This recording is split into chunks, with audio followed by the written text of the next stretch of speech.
With its factory tuning and data center DNA, an Intel 730 series SSD is an amazing choice for gamers and performance enthusiasts.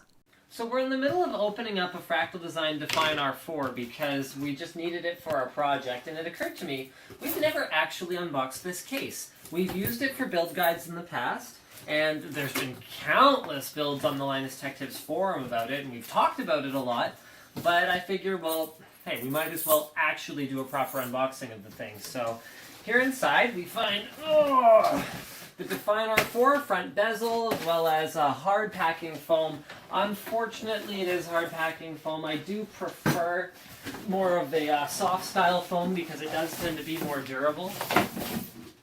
Well, not so much that it's more durable, but it's more durable from multiple impacts. So I'm probably going to get zapped here. Okay, no, we're good.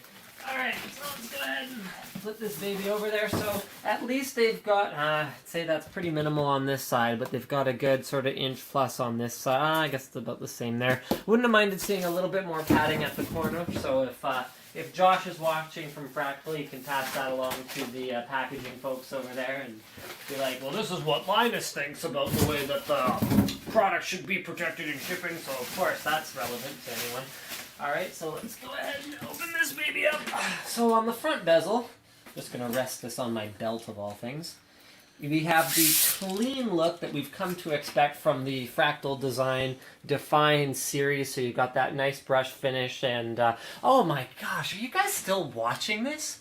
This is the third time we've unboxed the Define R4. Come on. Look at the date.